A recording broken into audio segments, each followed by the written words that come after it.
Olá pessoal, sou o professor Carlos Henrique de Matemática e estou mais uma vez aqui com vocês. No dia de hoje nós vamos estudar sobre números racionais, a sua representação, né, e as suas formas de apresentação. Nós vamos conhecer um pouco desses números racionais, vocês vão saber em que situações eles aparecem, é uma coisa bem resumida, mas vamos lá pessoal? Muito bem. Pessoal, ó, números racionais, eles são um conjunto que vem logo após os números inteiros, né? O que nós estamos até agora foram os números inteiros e naturais, e hoje nós vamos começar nos racionais, porque tem uma pequena diferença. Vamos ver aqui uma situação em que esses números racionais se apresentam, né? Ó, nós temos aqui em uma loja, foram vendidas 2/5 das unidades de um modelo de guarda-roupas, num total de 25. Né?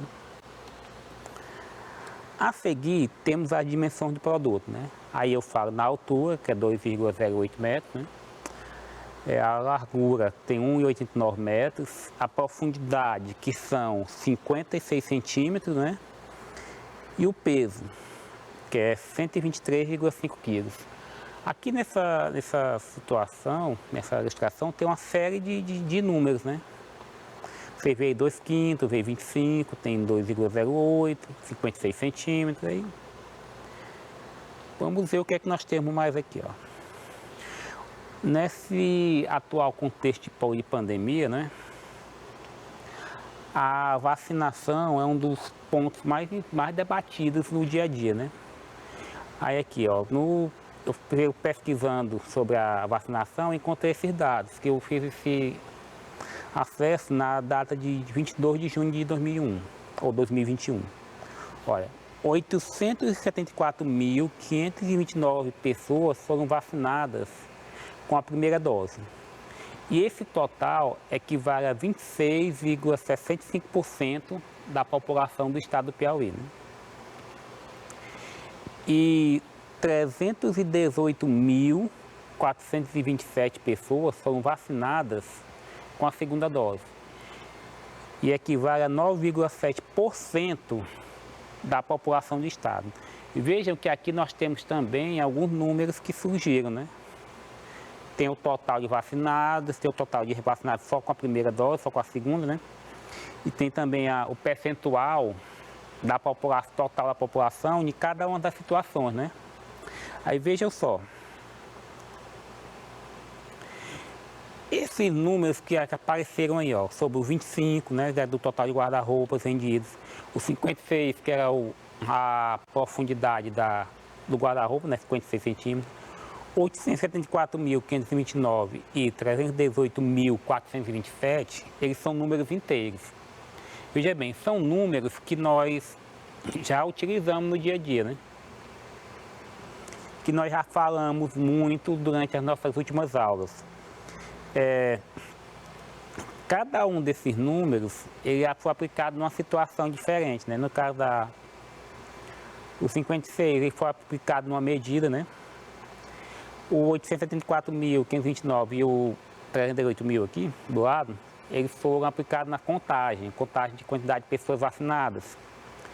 Agora, os números 2,08, 1,89, 123,5, 2/5, 26,65% e 9,7%, esses números não são inteiros, né? Por que eu digo que não são inteiros? Porque esse número que tem vírgula, ele tem uma fração que não representa o inteiro, né? E esses números, eles podem ser escritos em forma de fração. O 2/5 já está em forma de fração, né? Mas todos esses outros números que seguem aí também, eles também podem ser escritos em forma de fração. Aí como é que eu vou fazer essa escrita, né? A primeira coisa que eu tenho que saber é que esses números, eles são chamados de racionais. Aí eu pesquisando o significado dessa palavra, eu vi que essa palavra vem do latim, que é ratio, que quer dizer divisão, né? Divisão que é quociente também, né? Divisão ao quociente. Aí por isso que veio a palavra derivada foi racionais. Então, todo número que pode ser representado na forma de uma fração, em que A e B são números naturais com B diferente de zero, é um número racional. Por que esse B tem que ser diferente de zero na fração AB? Porque uma fração não pode ter um denominador zero, porque a divisão por zero ela é indeterminada, né? Agora, os números racionais, como é que nós chegamos nesse conjunto, né? Ó, o primeiro conjunto que nós aprendemos, que nós vimos estudando lá desde o primeiro ano, lá no ensino fundamental menor, o primeiro conjunto que nós aprendemos é o conjunto dos números naturais, né? Nós aprendemos o quê? Que a partir do número zero, é o primeiro número, né? Depois 1, 2, 3, 4, 5, 6, 7, 8, 9, 10 e assim sucessivamente. E esse conjunto, ele é infinito. Ele tem um início, o conjunto dos números naturais tem um início, que é a partir do zero, mas ele não tem um final.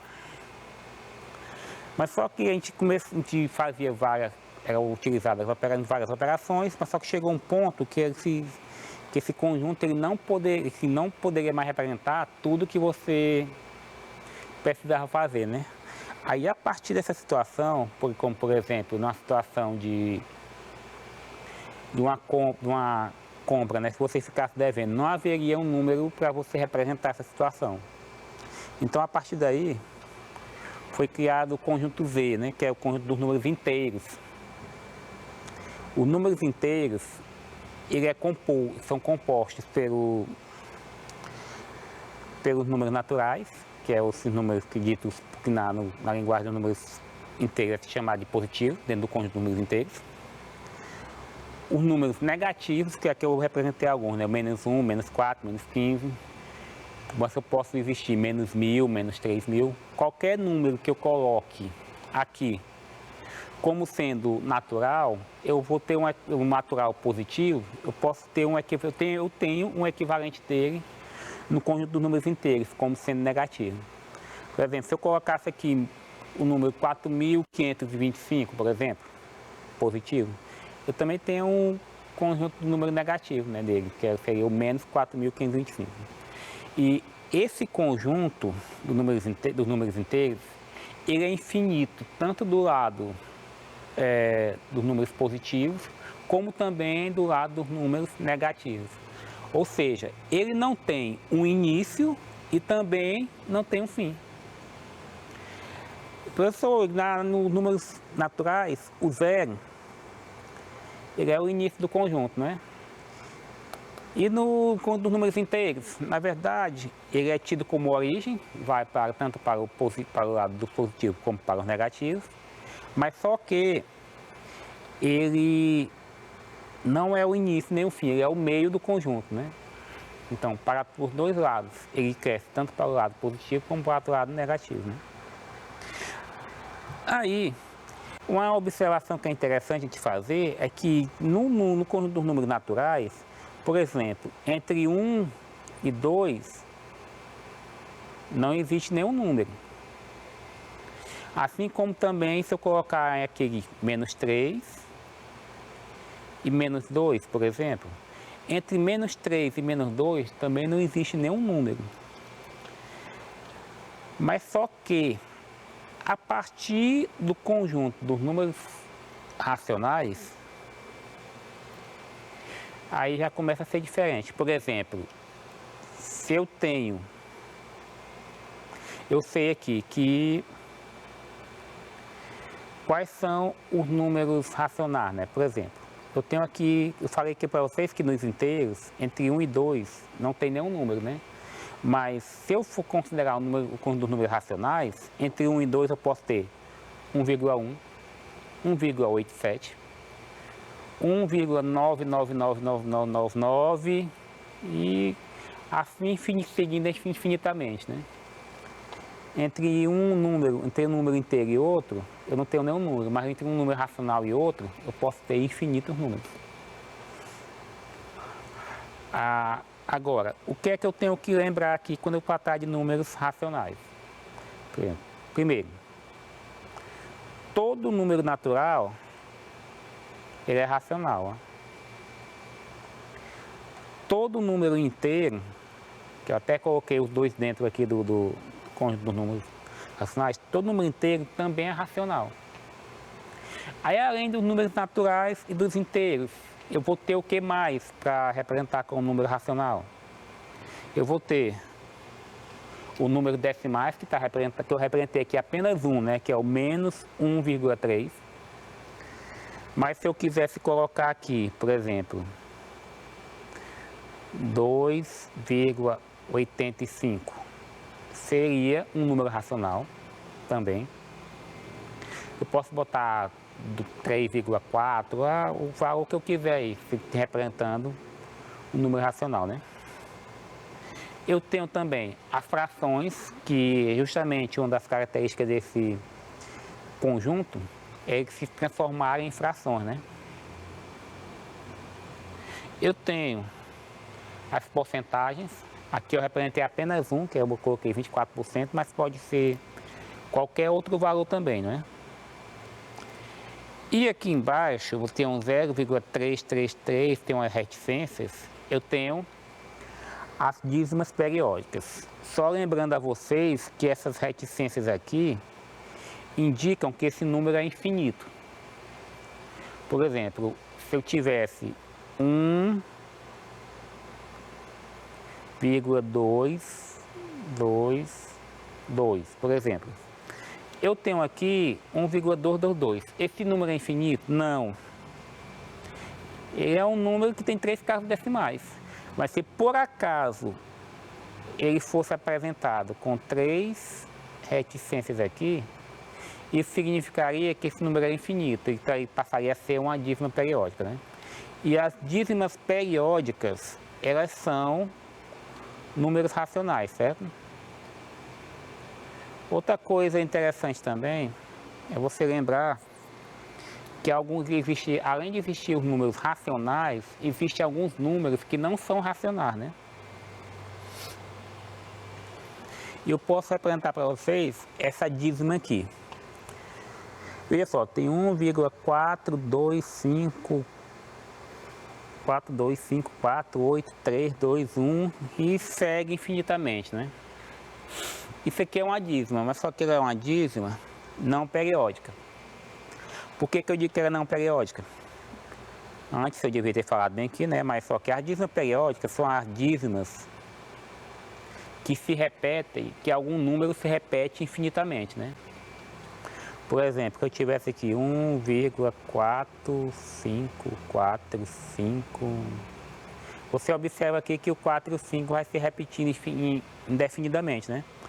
Nesse caso aqui, essa dízima é periódica, né? E o período é o número que se repete, que no caso aqui seria 4 e 5. Esse aqui é o período. Aqui no conjunto eu representei 0,33333. Aqui o período é o 3, que é o 3 que se repete indefinidamente, né? Nesse caso aqui, você vê que não tem nenhuma repetição, nenhuma combinação de números se repetindo indefinidamente. Então, sendo assim, significa que essa dízima não é periódica e, consequentemente, ela não é racional. Agora, como eu falei para vocês, nós sabemos que os números racionais, eles podem ser transformados em frações, né? Mas como é que eu faço isso? Primeiramente, nós temos aqui o número decimal. Para você transformar um número decimal em fração é muito simples. Você vê que o decimal, o nome decimal vem do 10. Aí como é que eu faço para transformar isso em fração? Você vai fazer o seguinte: coloca o número 1 aqui embaixo. Aí eu tenho aqui, quantos números eu tenho após a vírgula? Eu tenho só um. Então, eu acrescento um zero. Aí depois eu vou fazer o quê? Eu vou pegar, se eu tirar essa vírgula aqui, ó, se eu excluir essa vírgula aqui, qual é o número que forma aqui? Forma o número 5. Então, a fração representada seria 5 décimos. Agora, a pergunta é, se eu tenho essa fração de 5 décimos aqui, eu posso simplificar essa fração? Se eu quiser, eu posso também, ó. 5 dividido por 5 dá 1 e 10 dividido por 5 dá 2. O que é que eu tenho aqui? Eu tenho uma fração 1 meio, como a representação de 0,5. Aqui também, ó, na segunda, você faz a mesma situação, ó. Embaixo eu vou colocar um zero, porque só tem uma casa depois da vírgula, e em cima coloco 4. Posso simplificar? Mais uma vez eu posso sim, ó. Dividindo por 2 dá 2. E 10 dividido por 2 dá 5. Aqui embaixo eu tenho 34. Qual é a diferença em relação ao anterior? É que aqui agora eu tenho 2 números após a vírgula. Se eu tenho 2 números, eu acrescento 2 zeros. Então vai ficar 0, ou perdão, 34 eu vou dividir por 2 dá 17.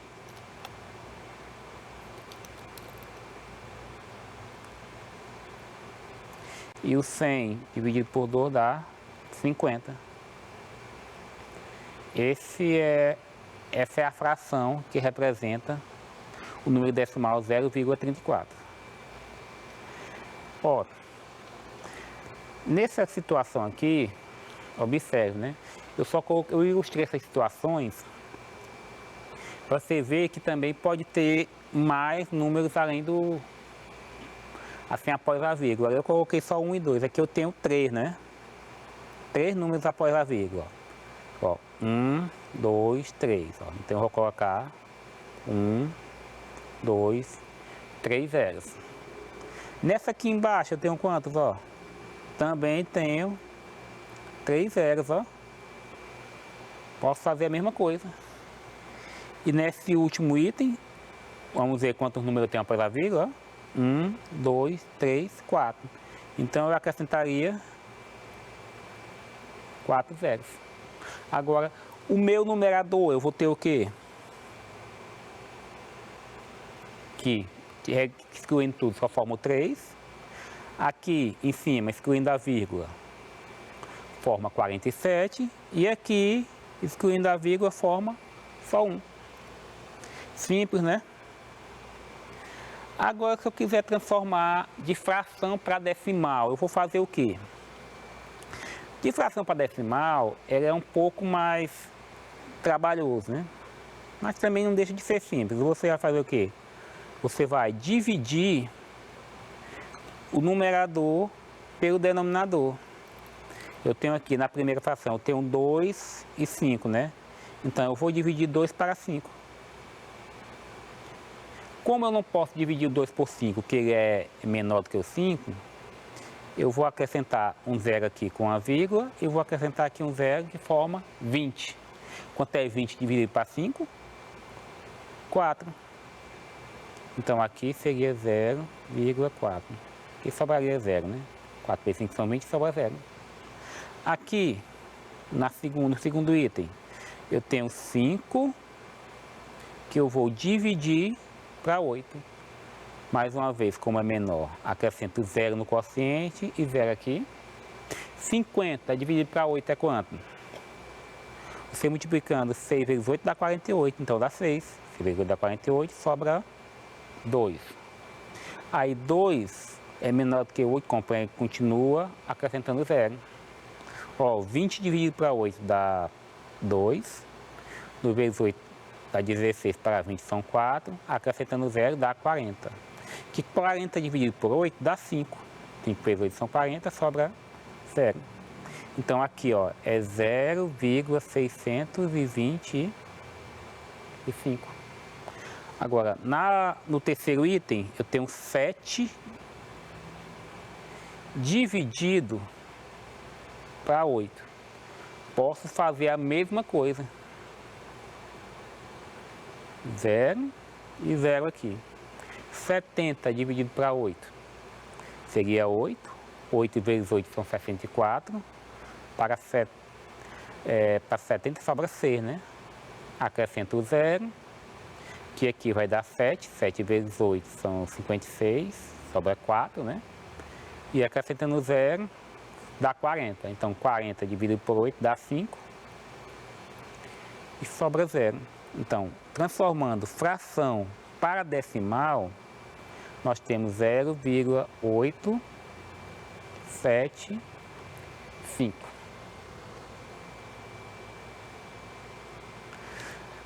Nessa situação aqui, eu encontrei uma coisa que você pode fazer, né? Por exemplo, nesses casos aqui, você pode, como esse primeiro aqui, você poder, se você quiser transformar, se quiser trabalhar assim, tem 6 e 15, né? Se você não quiser trabalhar com esse número 6 e o número 15, você poderia simplificar esse número. Ó. 6 dividido por 3 dá 2 e 15 dividido por 3 dá 5. Aí, ao invés de você dividir 6 por 15, você divide 2 por 5. Que aqui acrescenta 0, fica 20, que vai dar igual a 4. Então, aqui ó, seria 0,4.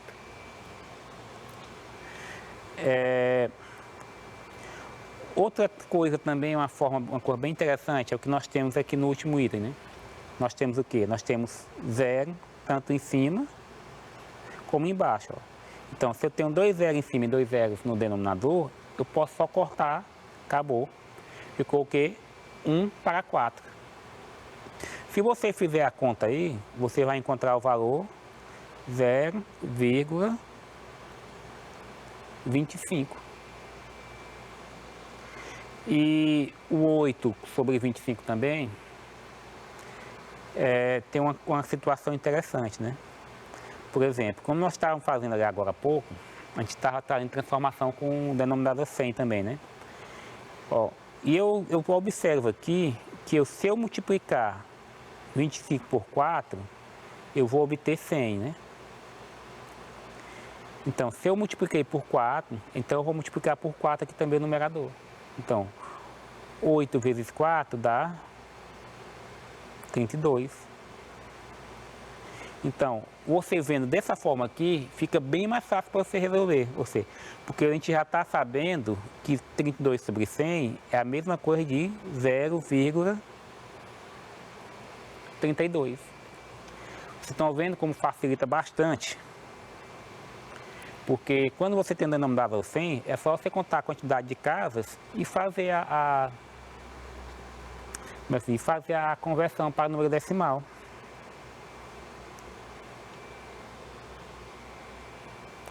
Aqui, quando nós temos denominador 10, 100 mil, que é bem mais simples, como a gente viu agora há pouco, né? Ó, por exemplo, 7 sobre 10. Eu tenho 7 e tenho 10 no denominador. Quantos zeros eu tenho no denominador? Eu tenho só 1. Então, vou fazer o quê? Eu vou deixar aqui também só um zero no denominador. Aliás, perdão, um número depois da vírgula. Porque se eu tenho 7 aqui, é o único número que eu vou ter depois da vírgula. Aqui, no segundo item, eu tenho 9 centésimos. Quantos zeros eu tenho no denominador? Tenho 2. Aí eu vou pegar esse numerador aqui, o 9. Mas só que tem um problema. O 9 é só um número. Então, para eu ter 2 números depois da vírgula, eu vou acrescentar um zero.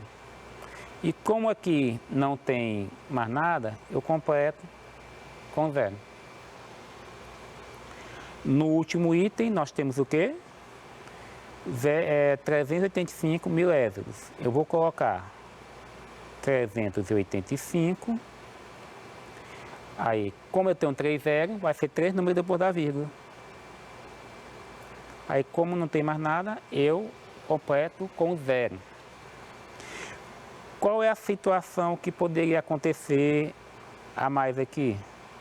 Vou pegar um exemplo parecido com esse último item que nós já fizemos, né? Tá aqui, eu tenho 385 centésimos, ó, centésimos. 100 tem quantos zeros? 2. Então, quando acontecer isso, eu vou transformar em decimal, deixando 2 zeros do número depois da vírgula. Então, vai ser 3,85. Veja que nós não precisamos acrescentar zero, porque a quantidade de número do numerador é maior, né? Mas, por enquanto, vai ficar só essa situação. É só um exemplo mesmo para você, que vai ser mais aprofundado na próxima aula, tá? E, pessoal, ó, o que nós tínhamos para apresentar para vocês hoje era isso aqui. Aí, na próxima aula, nós vamos trabalhar a transformação também em fração. Vamos entrar na parte de porcentagem, né? Transformar as porcentagens em números decimais e também em frações. E eu queria me despedir de vocês agora. Espero que vocês tenham entendido o que eu quis passar para vocês hoje. E até a próxima aula, pessoal. Até mais.